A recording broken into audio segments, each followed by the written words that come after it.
Okay, here we are back in Blender, and in this part, let's start off by making the slider, which is this part here. That looks terrible there. Looks way better over here. So we're going to focus our attention on this part here. I think I might start with the cube, oddly enough. So I will do that. I'm going to select cube here, or press Shift A, mesh, cube. Let's scale that down. Something like that, just have something there. Go to the top view, let's bring that over here. Let's leave it there. And let's tab into edit mode. Let's turn X-ray on. We're going to select these vertices and bring them in somewhere like that. Let's go back to object mode. Because I did that in edit mode, I pivot points over here. I'm going to set the origin back to geometry. Let's just move that somewhere a bit sensible. Leave a little bit of a gap between them, which is always nice. And that's probably around there. Let's tab back into edit mode. And with these vertices selected at the bottom, let's maybe bring those in about there. I'm not worried about the ribs sticking out right now. Just want to get the shape, overall shape. Let's bring that out to about here. And let's go to the front view by pressing 1 on the numpad and bring the top vertices down. Select all of them, press S, scale, and Z. Restrict it on the Z axis. And we're going to make that maybe something like that. We also need to think about the rib sections now. So first of all, let's add a loop cut there. I'm going to add another loop cut. Maybe just there. Because you can see here we've got a bit of the rib there, one there, and so on all the way to this point here. So we've got a bit of a gap here. We've got a bit of a gap there. That's essentially what I'm trying to look at there. So this area here is all going to be reserved for the ribbed effect. We're going to add loop cuts into that in a few moments. But for now, go back to our selection box. And we've got 1, 2, 3, 4, 5, 6, 7, 8. Back to our select box and do Control R and scroll your mouse wheel. Just click anywhere actually. Type in 16 in the box there. We want these to be a little bit wider. Could select all of these and just press S for scale and then X. Scale them out. Touch. There. Something like that. Going to select these, select the tool, the move tool, move these down just shy of the facing itself. Bring that down there.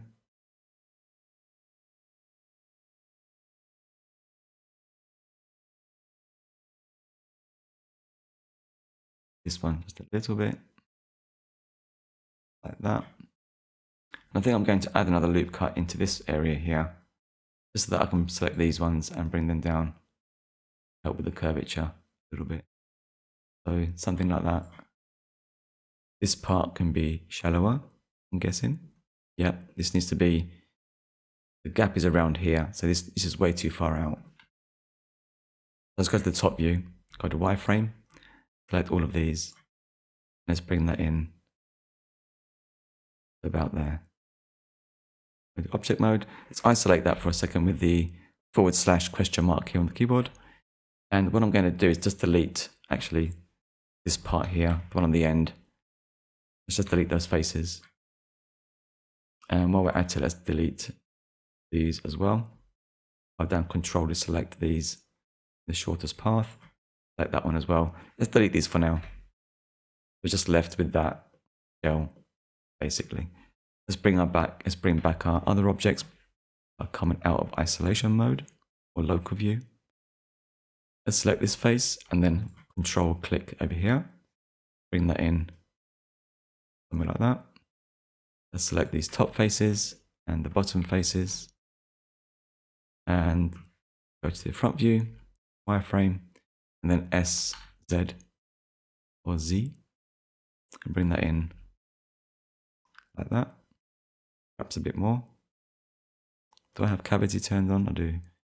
Yeah, if you want to, you can turn on the shadow as well. That will give you a bit more of an indicator in terms of distance. But you notice everything gets much darker when you do that. Also slows down the viewport a little bit, so turn that off. Let's do SZ again. There's our component. Let's bring it out there. Let's add a solidify modifier. You can find that under modifier, generate solidify. I'm just going to click my shortcut there on the add-on, click add, and there it is. It's quite a small object, so this is way too big. Now we should also click on even thickness. Normals I like to turn on to high quality. Everything else is default. And let's turn this down till we get something that gives us a bit of thickness but doesn't intersect our object. That's quite thick, I quite like that. Maybe we can go a little bit smaller. So 0.75. So that's too small. Let's go to 8.5. I might leave it there. I think that's pretty cool. Now we need to figure out how to get these ribs out of there. But before we can do that, we don't need the solidify modifier. If we change the outer shell, it's going to change the inner shell. So let's apply the solidify modifier. Let's check our face orientation as well. Face normals. And look again, they're looking good. And let's tab into edit mode. You can see here on the reference material that the notches or the ribs don't go all the way down to this edge here, all the way at the back. They kind of stop 2/3 of the way-ish. So we want the same on our model. What we can do is press Ctrl R, add a loop cut. That will add, just add 2 loop cuts, like that. It does get very cramped out here, but don't worry about that for now. Do the same at the bottom. Ctrl R, add 2 loop cuts, mouse wheel, click, right click to leave them in place. Now we have that, we can select this one. Hold down Shift Alt, select that one, and dissolve it with Control Delete. If we select, oops, we didn't delete this, oh we did. But we didn't delete that edge loop down the bottom. If we select these now,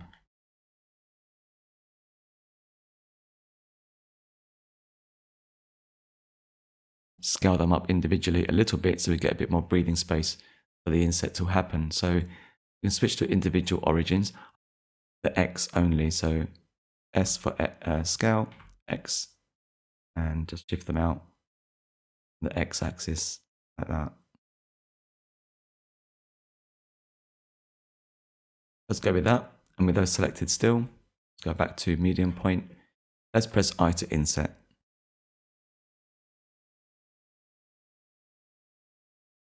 And then we can do Alt E and extrude these along their normals. So move your mouse up and down, you can see they're extruding out. Hold down Shift to get smooth control. Bring that out, just a touch, doesn't need much. Something like that. And very important, you can see there's not even the gaps. Let's click even offset or offset even in the operator panels there, operator panel. I'm going to do that again. So Alt E, extrude along normals, hold down Shift to get a much smoother, much smaller, I should say, support loop just on the edges there. Now we have something like this. Perhaps it's a bit big, not too sure. Perhaps it is. Let's go down. Maybe a touch big again. Let's go to 3. Yeah, let's go with 3.0003. Okay, so if we come out of this now and go to object mode, let's save our work. If we turn on or add a subdivision modifier, give it 1 level or 2, let's add that and see. This is what happens. Let's shade smooth that as well, because it needs to have a sharp corner along this edge there. So let's turn that off. That should be relatively easy. We can see here, we select this edge loop, oops. Hold down Alt and select that edge loop there, then this one down here. And we can do the usual trick, or bevel, not trick, of shape of 1, Now you can see I'm dragging all the way out, but it's not going any further. If I let go there, that's because it's clamping into that corner here. That's probably okay actually, because it doesn't want to go further than that anyway. Maybe a little bit, but if we turn off clamp overlay, you can see it does that. So let's go back to 0, hold down shift to get fine control. And it's so small you can barely control that. Turn clamp overlay. I'm just going to leave it as something that actually works for now. So we've got a shape of 1. In fact, I might even change that to 0.5 in this instance. So I want this to be more rounded than sharp. And what happens if we actually turn on %? That will give us a smaller bevel here. We start to increase this. Oh, that's weird. And the reason it's doing that is because 100% here is much smaller area than 100% down here. If we undo that and put a loop cut down the middle, maybe 2 loop cuts, that may give us, let's undo that and do 3 loop cuts. Like that. And the reason I've done that is because this area might be as large as this one now. That might work a little bit better. Let's try that. So select these edge loops again and do Control B, bring that out like so. You can see we're getting a much nicer bevel. Much more consistent one anyway. Good enough, right? I think. Let's go with that. And again, it's slightly rounded, quite nice. I don't normally do that. I normally have it at shape 1, but anyway. 0.5 it is today. Let's do that. Let's go back to object mode and turn on subdiv. That's looking pretty nice. We're almost there. But we need to make sure these are tightened up. As are, don't need to, but we can tighten these up as well. So we could do Control R, add a loop cut here. Maybe around here. That's going to be quite tight there, but it doesn't matter because it's straight anyway. We also need loop cuts either side of these edges here, these sharp edges there. So we can do that manually. Go to the top view. Let's do Control R, and we'll keep scrolling until we get the distance we want. That's 7, and then Shift Alt, deselect the ones on the outer, and then Control Delete to dissolve these. Now we've added a loop cut either side of those sharp edges. Let's do that again. Control R, click once for now, add 7 here, and then Shift Alt, deselect the ones on the outer side, and Control Delete. Let's do that there.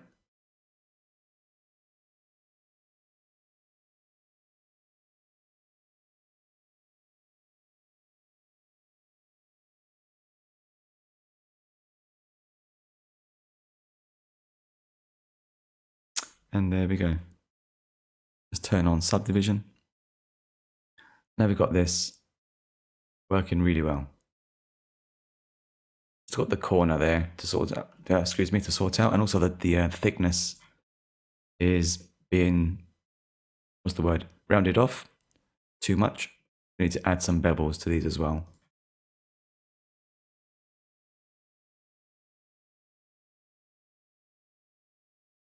Oh, I've missed an edge loop here. It needs to be along here, like that. Remember, we added that at the top there. Let's bring that out. Just GG, slide that out, holding down Shift. That's a bit smoother, like that. And there we go. Very nice. Right, let's tighten up these corners over here. We can do that with Control R here. Add a loop cut there. I'm going to use loop cuts for this, not bevels, because it's quick and easy. Like that. And we need to add 2 loop cuts in here. And one on the inside as well. Do the inside, we need to isolate the object so we can see it. Like that. Go to edit mode. course, we added a loop cut there, didn't I? Silly, because it goes all the way around, doesn't it? So that should be okay. It's just the sides now. So let's do Control R and add 2 loop cuts and call that a day. Now you can see it goes through right to the other side. To object mode. Now we have that nicely formed. That's quite a nice shape, that one. Also, I need to add a mirror modifier to this. So let's do that now. Let's save that. Now, in my version, I kept this the same on both sides. Get rid of the, let's turn off the reference image. For this part, I kept the same on both sides. You don't have to do that. You could create whatever you like on the other side. Let's do that. I'm going to use my add-on, click mirror, select object, and then just click add. Now that doesn't work very well. Let's just drag the mirror modifier above the subdivision.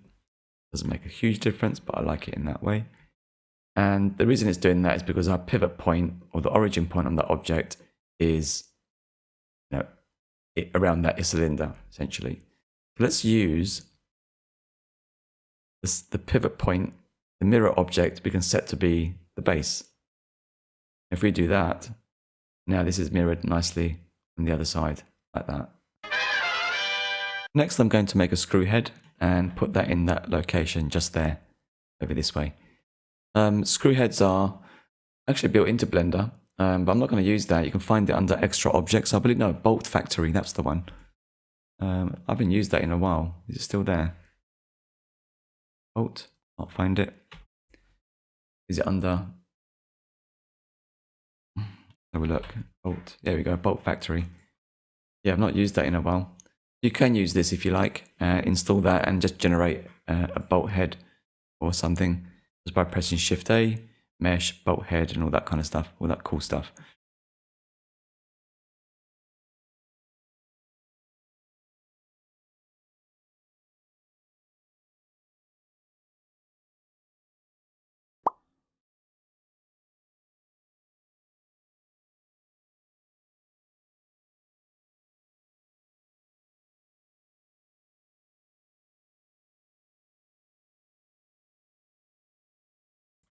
I'm going to leave this part till later on. That whole is an element that goes in there, but we can sort that out later. We've got to add the mirror modifier to this screw head there. So let's do that now quickly. And like before, I'm going to quickly add the mirror modifier here with my add-on. And I'm going to select this object, the base, as the mirror object. And then hit add. And all that's done essentially is add a mirror modifier with the base object as the mirror object and on the z-axis. So now we have it at the bottom as well. The next part we're going to work on is this part here, the chunky bit at the end there. We probably need to borrow some of the geometry from this one because we do have this curve that needs to be assigned, well, not assigned, aligned with that shape as well. So it fits snugly with that component there. So with that selected, I'm going to tap into edit mode. And we're going to select the row of faces. Let's click on this one over here. And then finally on this one over here. That will, if you hold down the control key, click on the first one, then the last one. As you hold down the control key, that will select the shortest path between those 2 points. That's quite cool. We've got that now. So we're going to do Shift D, duplicate that, and then just right click to leave it in place. And then press the P key to bring up the separate menu and select separate. Now we go to object mode. We have 2 objects. There's the one we just made from that component there. And let's tab into edit mode. And the first thing we need to do is actually make this a little bit smaller than actually where it is at the moment because it's touching the side of that. So can we do that by selecting all of these, pressing A, and then doing Alt S? That will scale on the normals, as you can see there. So we can go to the top view, having done that, and our operator panel there, let's make sure offset even selected and give that gap the value that we want. So let's go with something like that maybe. Yeah, that looks okay. We can select, maybe keep that one there. Maybe select these along here and dissolve these. So with that selected, Control Delete, dissolve those. Don't worry if it looks a bit weird there, it's because we have a mirror modifier and the subdiv modifier. I'll just turn that off then for now. We'll keep all of this as it is, it's nice. And we don't need all of these.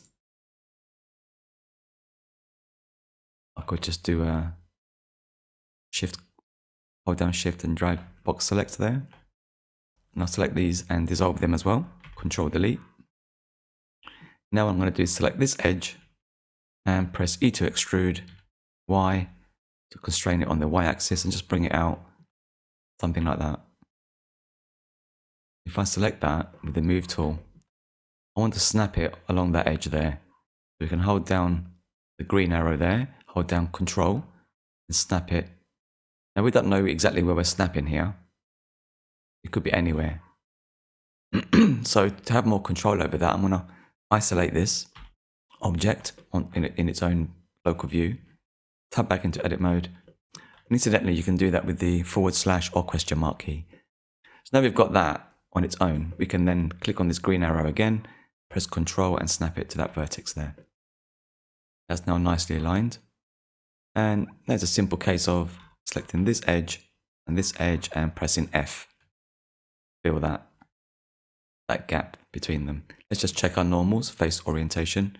You can see we have a problem here because now this was correct when it was facing this way on the other component, but now it's inside out for this component. So we need to go into edit mode, select everything. Let's try recalculate normals. I won't use that. I'll just do Alt N, recalculate outside, and that fixed it.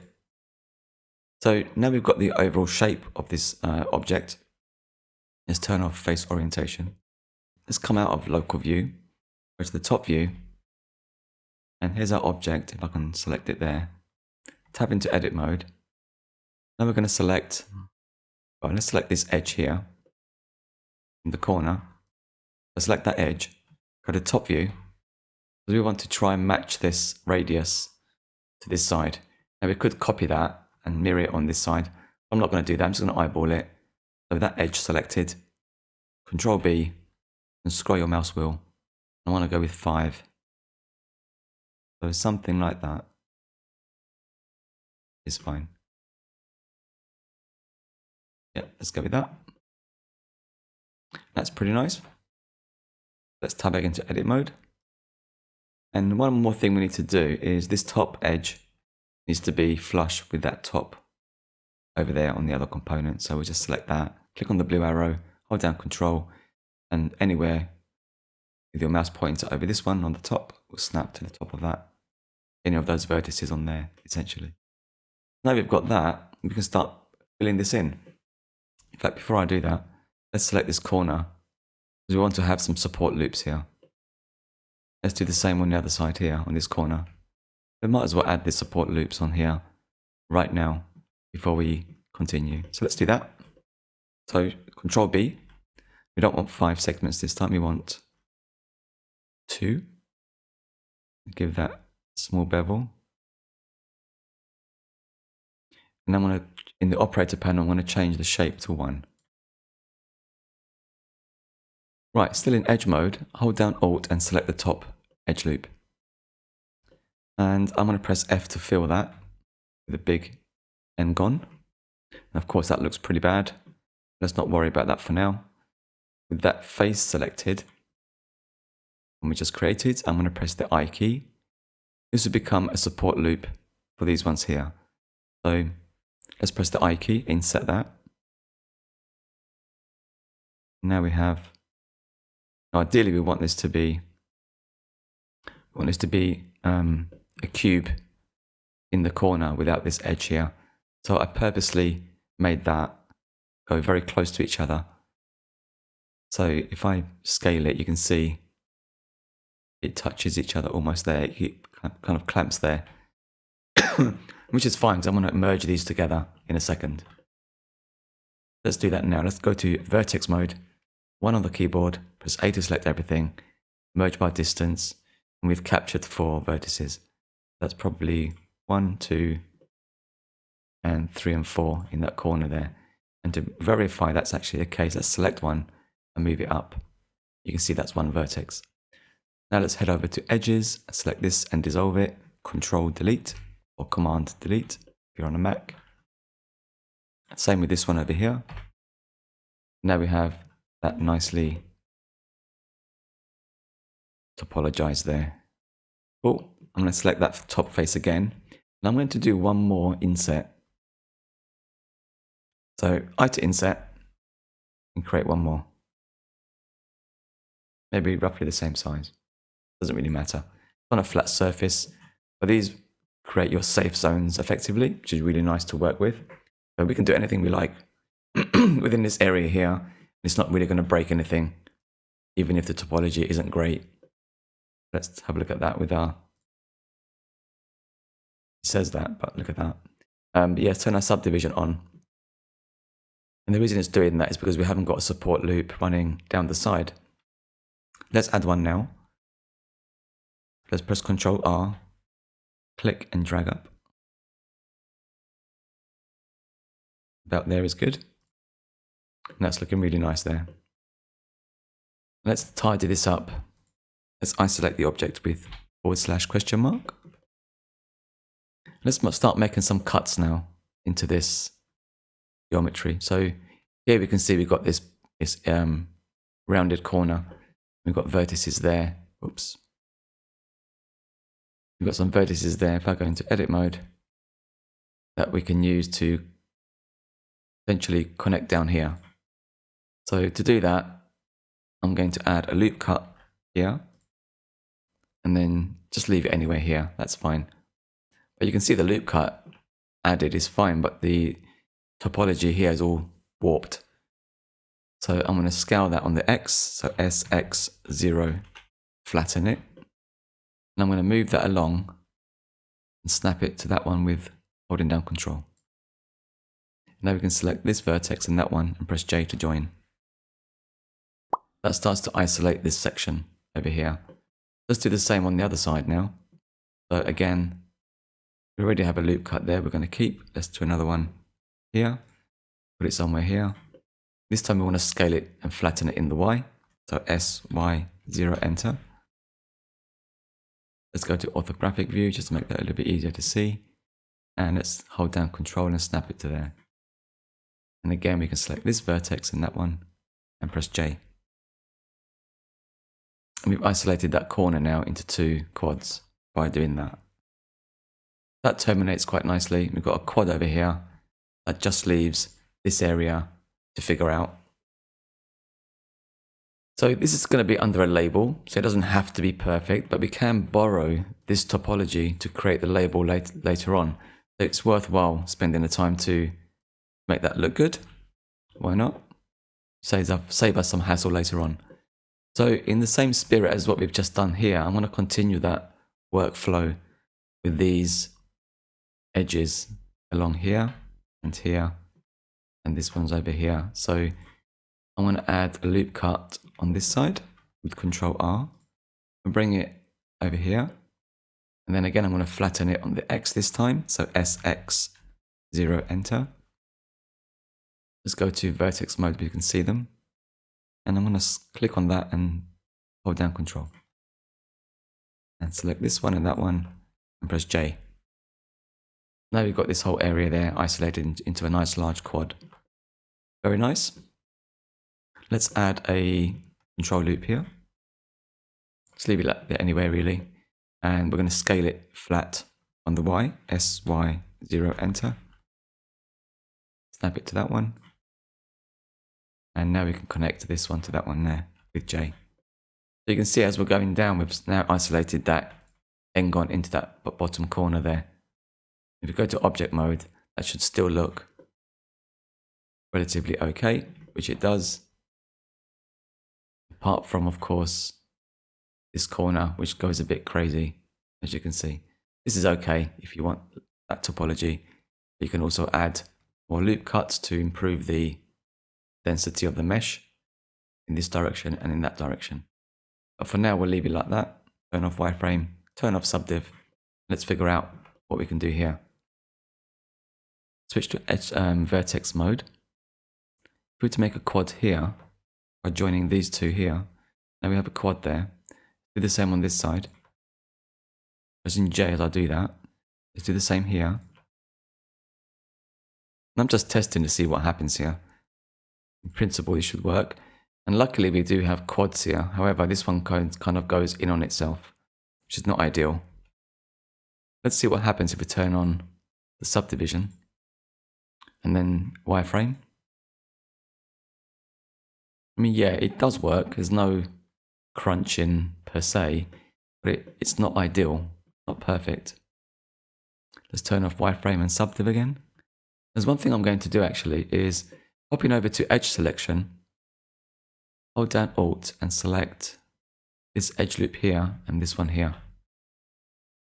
You should have, let's continue that one round actually. Yeah, as you can see there, we've got those two edge loops, which go all around the object. Go back to solid mode. For now, I'm just going to turn on the mean crease to 1. That will go with this kind of pink-red color. And that will basically constrain the subdivision, spilling over into the sides and the tops. If we turn on wireframe now, you can see we have a lot more control over how the topology is being subdivided. I'm going to show you that.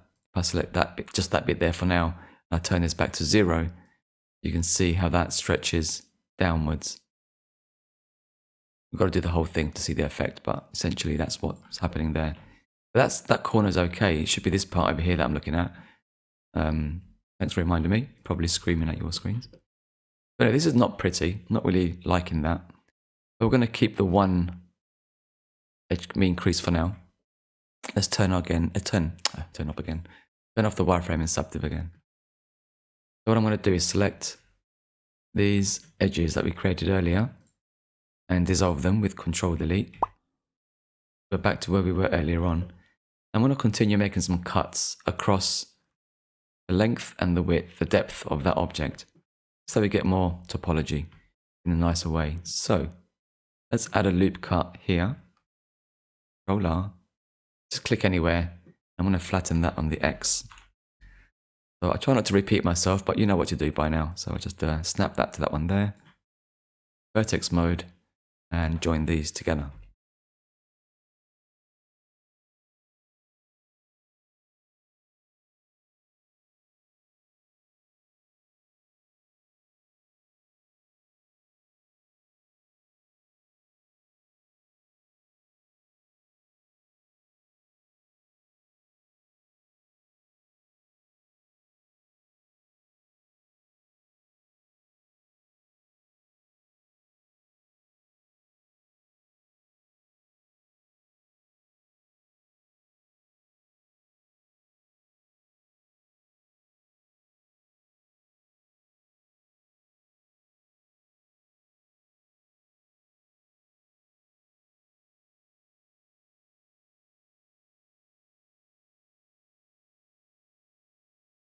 With subdiv on. Let's save that. Yep, I'm happy with that. That's looking a bit weird in this corner, but again, these are all flat surfaces, so that makes no difference to your shading or anything like that. Right, let's tap into edit mode. Now we need to start thinking about applying the mirror modifier, because the bottom is now going to be separate or different in terms of topology to the top side. Make sure that I'm looking at the top side. That's the top. That's the bottom. Let's apply our mirror modifier. Did I have weld on, clipping on? Yeah, I did. Make sure that I have that. Let's apply that. And now we've got this. Now, in theory, we don't need this edge loop here. Let's dissolve that for now. I'm going to start off by making this screw hole on the side. Just there. So it's about a third of the way down from the top. So about there.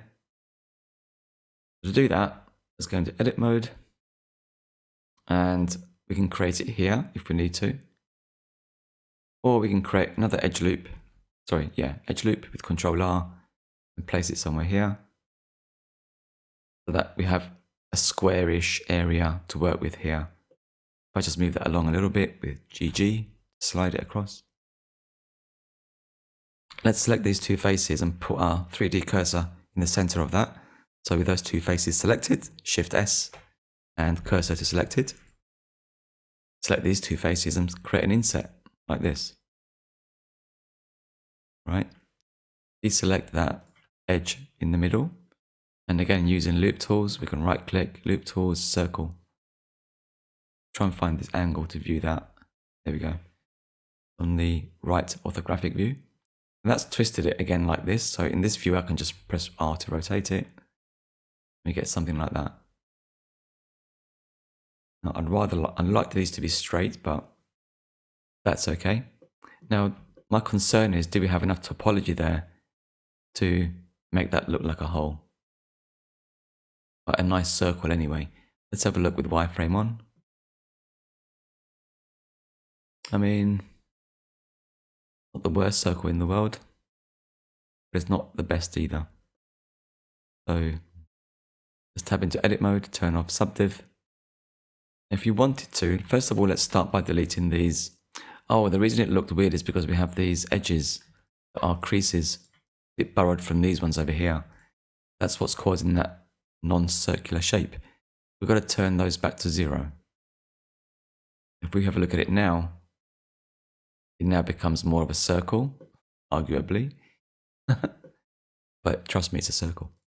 Let's select these faces and let's do inset. Again, support loops, safety zone, all that good stuff. That's what we're doing here. Let's give that I don't know, something like that. A bit chunky, an inset there. But I quite like that. And with those selected, I'm going to press E to extrude and bring those in. Touch, maybe about there. Now we can select or deselect the central edge there and press Ctrl B to bevel it. I'll give that a small bevel. Let's get a better angle to see that. Let's make that shape of 1, segments 2. Let's make that 0.0005. Like that. Finally, as always, let's add a support loop just on the inside lip there. That's to control the flow of that subdivision. But to control it even more, we can select this loop and that loop there and add a mean crease of 1. We can do the same with these ones here. That will ensure this is nice and crisp and flat when we turn on the subdivision modifier. Let's turn off the wireframe. You can see we have a nice hole on the side there. Let's put our cursor to world origin with Shift S. The bottom part is where things get interesting. So now we need to add 2 screw holes or something here, that region there. Then we have these elongated notches, which add a lot of detail and interest. The back side of that. I think we'll do the screw heads last, and we can focus on the notches for now. Right, I'll leave it there and I'll catch you in the next one. I want to thank you so much for watching. Hope you're enjoying my content. If you do, a like and subscribe would be really appreciated. So I'll catch you in the next one. Bye for now.